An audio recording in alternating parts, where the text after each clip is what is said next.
Anglican priest, assistant priest in a parish, a couple of parishes in Kent.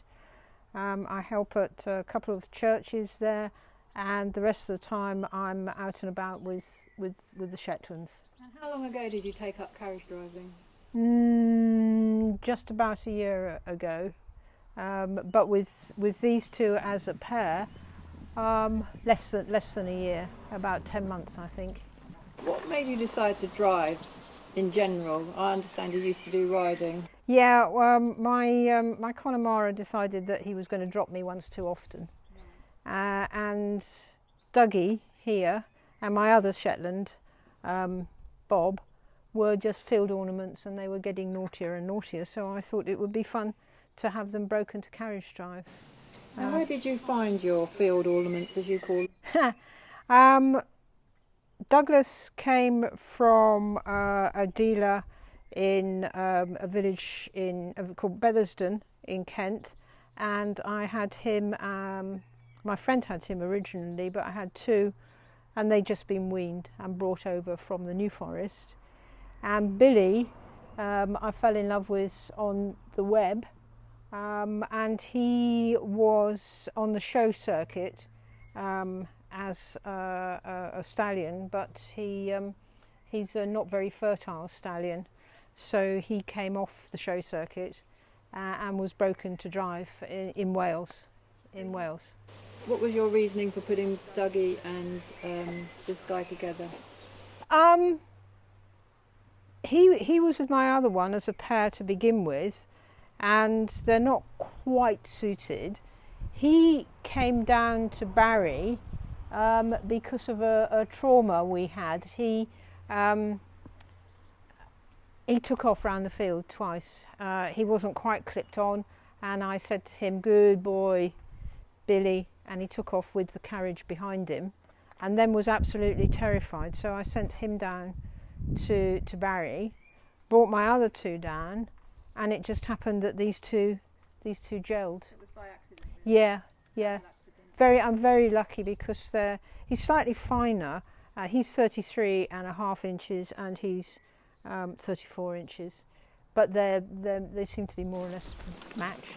I'm just incredibly lucky. So how long have Doug and Billy been a pair now? Working as a pair. I think the first time we had them together was in March, but to really start working, matter of weeks for training for. I understand that one of them was quite difficult to start with. Yeah, Doug is a psychopath, and he's very keen. He when he was a field ornament, he just lounged about and he didn't do anything. But as soon as he started carriage driving, he found his mission in life. But he does want to go. He wants to go. He doesn't want to wait. And to begin with, it was very difficult to get him to stand in the carriage. He would rear and kick about and so on, and pull. But the two of them have settled down into a good relationship. As a result of the training they've had at horse-drawn promotions with Barry Hurst? Yeah, I think so, because what's happened is that they're gelling as a pair, but also I'm learning that a really good lesson doesn't necessarily mean going around fast and fast. A good lesson for him is to say stand until he stands. And then he's learnt that he's got to stand and walk and trot. And they do it when I say so. And that's the training. Yeah, so in their training, how far along have they got with you?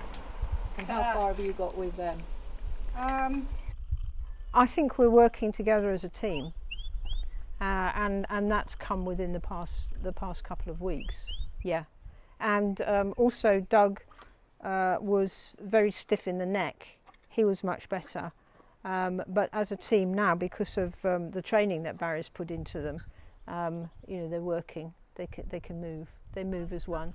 So this is your second lesson, isn't it? I understand. Yeah, for getting them ready for indoor carriage driving, yeah. And that's what your plans for them are?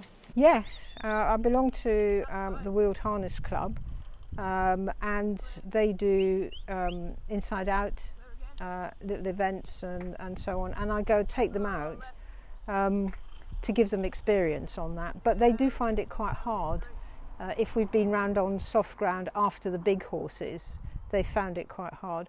But because of their training at horse-drawn promotions, I've seen big horses just refuse the water, and these go straight through with the water right up to here. They enjoy it, and it's time off, and the training then is to get them rattled up and let them go and then bring them back and they stand, and also to see lots of other carriages and lots of other horses, so that when we go to indoor carriage driving, they're used to seeing other horses about.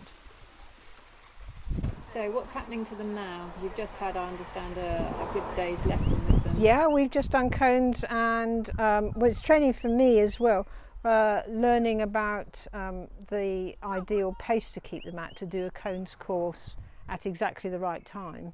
So it's learning about their paces, and then for learning that when they go really, they go flat out, they've been cantering around the course, and then when we come out, they stop and they're chilled. And they've done that really, really well.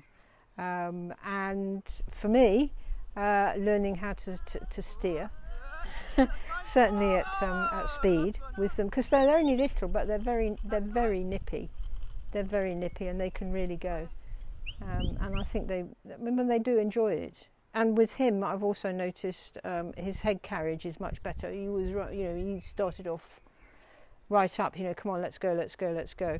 But he's coming down nicely, and the head carriage is improving.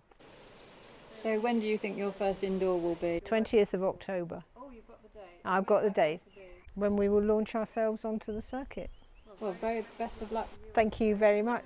I just have to remember the right way around the obstacles.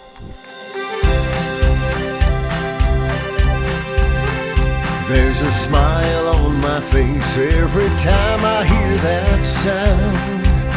The rhythm of the hooves as they touch the ground. And there's no better